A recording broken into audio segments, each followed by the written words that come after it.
Preparing and presenting Budget 2022 was possibly not an easy task for Finance Minister Nirmala Sitharaman. It comes at a time when India is grappling with a third wave of COVID-19. Global situations don't seem to be very conducive. We don't know what's happening next, and inflation is hovering on the horizon. Having said that, was the budget able to deliver on its basic premise of steering a ship steadily towards whatever comes next? To get perspective on this, I'm joined today by Swaminathan Iyer, Consulting Editor, ET Now. Sumant Sinha, Chairman and CEO, ReNew Power, is with us on the show. I'm speaking with Kiran Mazumdar-Shaw, Chairperson, Biocon, and Ashish Singhal, Founder and CEO of CoinSwitch Kuber. Considering cryptos have been the big headline coming out of the budget, it'll be interesting to hear his take as well. So welcome to all of you, and thank you so much for speaking with us on this mega budget special on the India development debate. Mr. Iyer, let me begin with getting your take, your overview. I remember our conversation before the budget, and you had talked about how you think this will be a politically inclined budget, a very electoral budget. Would it be safe to say that the finance minister has not given into that temptation? Absolutely. So I was dead wrong. It happens from time to time. So it was absolutely not an election budget. It's a courageous gamble. She is risking high deficits and high inflation in order to make an all-out drive for growth. The idea that fast growth will then overcome a myriad other problems, employment, wages, GDP, all the allied things that have to be done. So it's a courageous gamble, but it's a gamble nevertheless. So cross your fingers. Okay. It's a gamble also in the sense where not a massive allocation for health, not a massive, huge allocation for, farmers or for rural India, but a lot of talk, especially on green energy. So let me come to you next, Mr. Sinha. Do you think that the government has managed to say it will put its money where its mouth is? There is, of course, the PLI scheme and 19,500 set aside for solar power, etc. Is the commitment required to go beyond these announcements? What is your take on what this budget means for India's promises for climate change?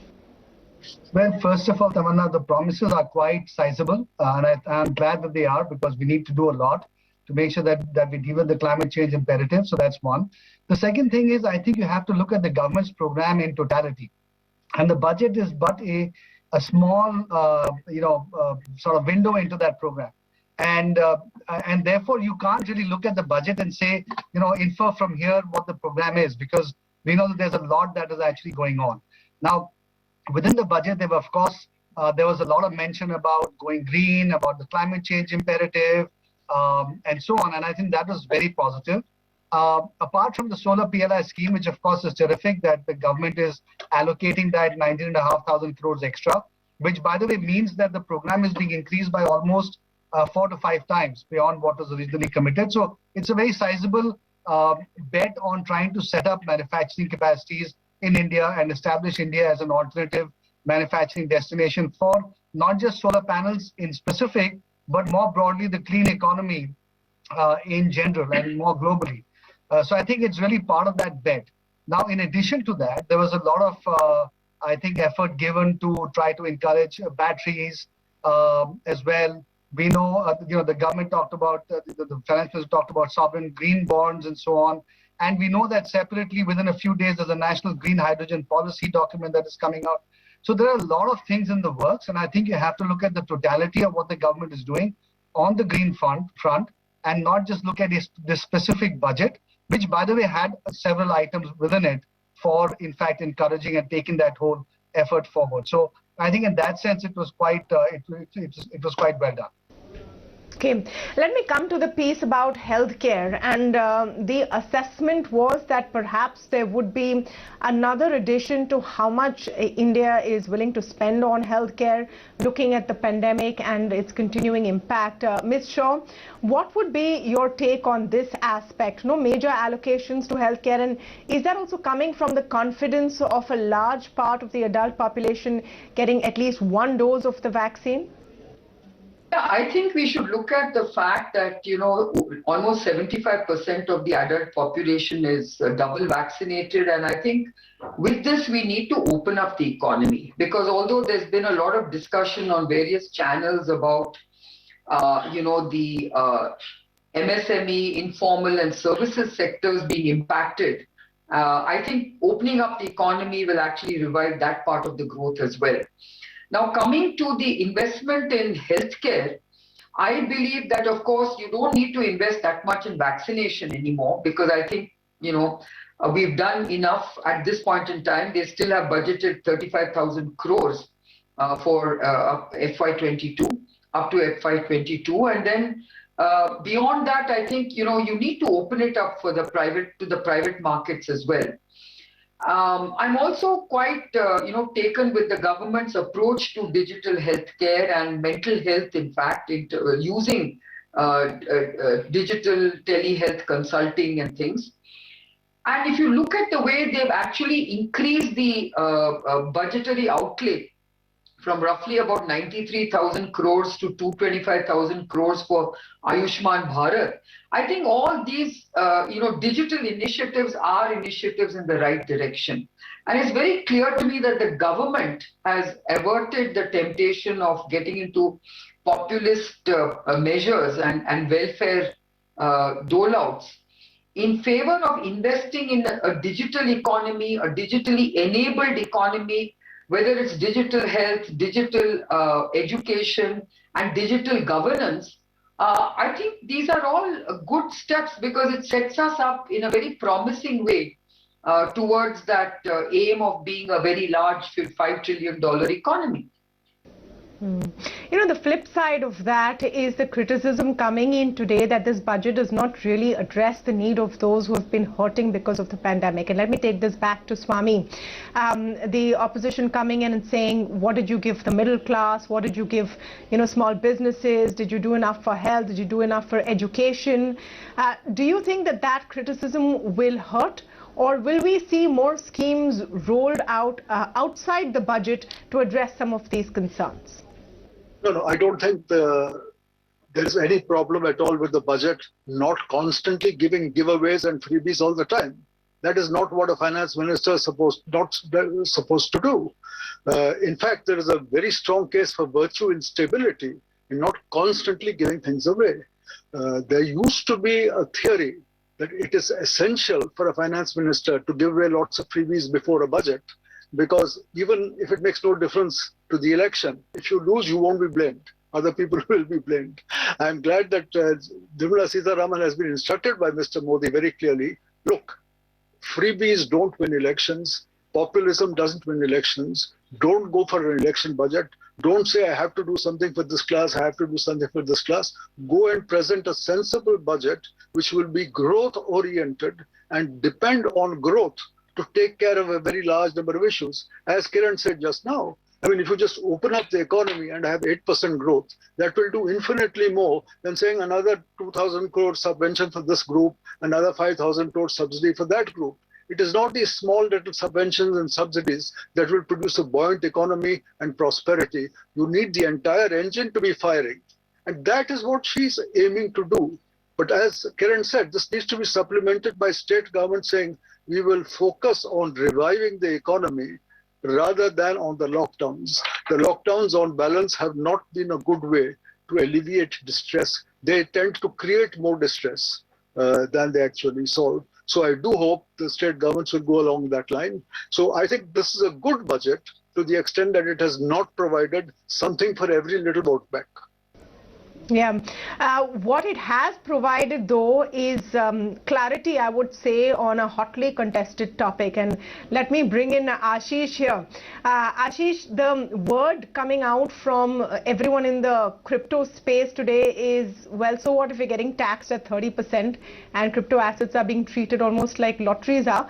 But the fact that we're being taxed means we exist. Are you taking away that silver lining today?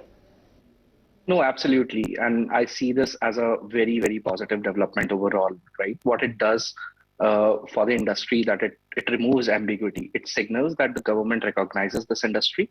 The regulatory guidance on tax from the government furthers the mainstreaming of this emerging asset class, right? Which has seen over $6 billion worth of investments from Indians already, right? So it is the gateway for the future decentralization world, the Web 3.0, and we see it as a very positive step. Obviously, there are a lot of work to be done here. There need to be worked out in terms of taxation, maybe hoping that government would listen to the industry and maybe make it at par with other asset classes like security over time as well. But this is a very welcomed move overall from the industry perspective. What is going to be the immediate impact though, Ashish? Because a bulk of investments being made and money being put into crypto exchanges and these accounts in India are small ticket sizes. And they are now suddenly going to be waking up to a situation where you not only pay a TDS, but you are taxed at 30%, no offset of any losses that you make. Do you think this will have a chilling effect on the kind of enthusiasm we have seen for crypto assets? I hope not, because crypto investments, although are risky investments, but high reward investments, and we always see that as a risky asset class.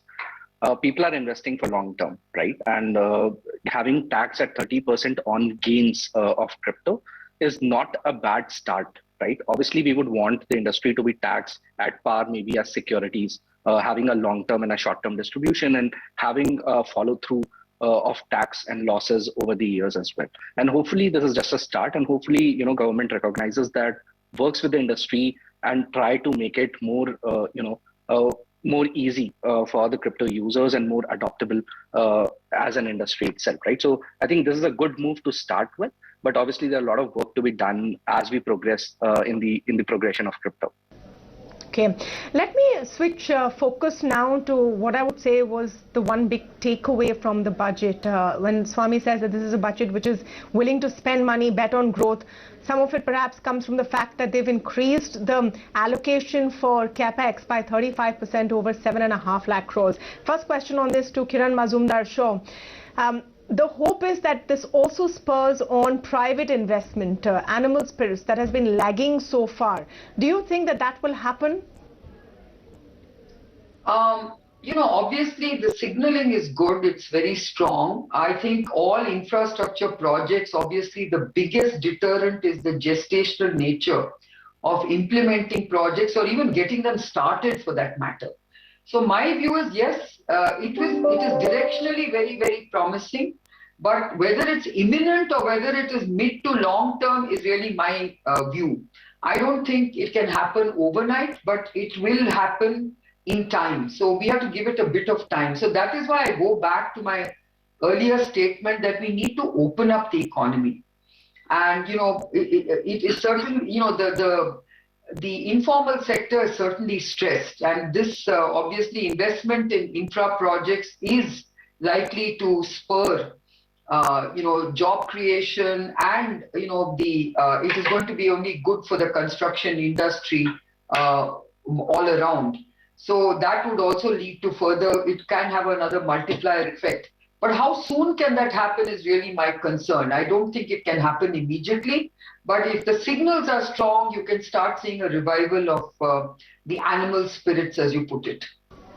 Let me take that question to Mr. Sinha. Now, when you hear from industry, what they're saying is that we will invest more money, we will expand when we know that consumption is back. And that has been sort of a missing piece of the puzzle. Do you think that the budget is showing the right direction, at least in terms of intent, where the government is ready to take on the role of being the big spender? Yeah, look, I think so.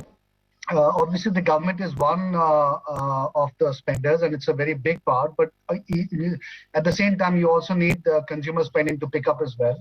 Now, as far as consumer spending is concerned, I think the government again has taken the bet that while it's going for growth, as Swami was saying, within that, it's not going to go for demand-led growth. It's going to go really for the investment-driven growth. And I think that's another bold bet that they have taken, which is really to try to improve or increase the productive capacity of the economy. And by doing more on the supply side, eventually let that trickle down into creating demand as well. And more jobs in the bargain also, without leading to, hopefully, therefore, inflation and so on. which might be an outcome of a demand-led growth where the capacity creation does not go in parallel. So I think it's an interesting I think bet, and frankly, it's not something that they've taken just the first time. This is something that they've been pushing as an agenda for quite some time, and I think it stems from the fact that Mr. Modi sees himself as a builder. He's a builder of modern India, and therefore he wants to build roads. He wants to build clean energy capacity. He wants to build the digital infrastructure. And I think he likes that tangible building aspect. I think it's part of really what his core philosophy is, and that's why you see budgets sort of hewing in that direction rather than into the giveaways and stoking demand by giving some people this, that, and the other. So I think that's really how he thinks, and that's the philosophy I think underlying all the budgets that we are seeing right now. And that's, by the way, quite it's fine with us as far as the corporate sector is concerned. I think that the corporate balance sheets have got delevered over the last few years. Banks have also got really much more healthier. So I think at least corporates are going to be willing to invest. Banks are going to be willing to also fund. And as long as the economy continues its growth momentum, I don't really see any issues as to why we should not have 8% growth, obviously the next year, but also in years after that, hopefully at a higher level. Swami, let me just get a take from you on the sort of macro picture for the economy that is being clear. So the disinvestment target was pared down, perhaps to a more realistic goal. On the other hand, we missed the fiscal deficit target by a smidge for this year. It's 6.4% for next year, and we're sticking to the 4.5% goal by 2025. Do you think that's doable, or does it look optimistic? Is this for me? Yes. Yes, okay. Fiscal deficit. Given that the revenue was so buoyant, I mean, they boasted in the economic survey as to how they, in the first half of the year, there was, I think, 50-60% revenue growth compared to the previous year. Because of this huge buoyancy in revenue, we would have thought that instead of 6.8%, the deficit should come down to 6.1. The fact that it has still remained, in fact, it has exceeded and gone to 6.9, is a grave disappointment. The main reason, and this is the big failure of the budget, the main reason is the complete fiasco on asset sales and privatization. I mean, here you had a target of 1.78 trillion.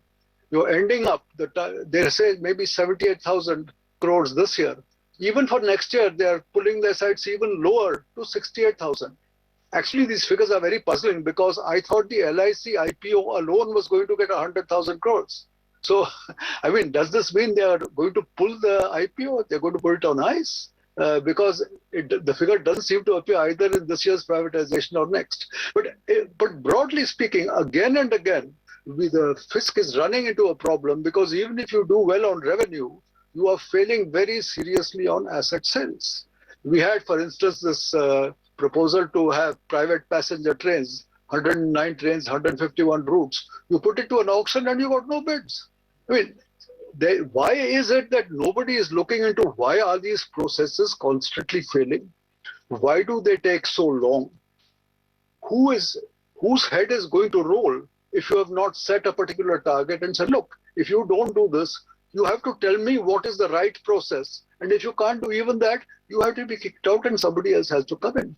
But instead of overhauling the whole process, they seem to have thrown up their hands in resignation by reducing the asset sales next year to only 68,000 crores. Please remember, the national monetization pipeline was supposed to raise 6 lakh crores over 5 years for reinvestment in infrastructure. Now, if you just can't raise money, even of this kind of level, why can't you do it? You certainly thought you could do it. I mean, there are all kinds of private sales going on all the time. It doesn't take 2 years. I mean, look at your BPCL, Container Corporation, Shipping Corporation. We first heard about it 2 years ago. It's still not finished. Why should it take 2 years to privatize a company?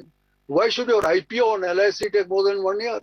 I mean, the processes are pathetically slow, and instead of reforming it, you are going on the thing of throwing up your hands and lowering your target for next year. So it seems to me that, there is a problem in revenue. One way or the other, the revenues are not rising fast enough for you to accelerate capex spending. If you need to do that, then you must have much, much higher asset sales. And instead of admitting failure and reforming that particular problem, because there is not one word about it in the budget. This, to my mind, is the biggest failure.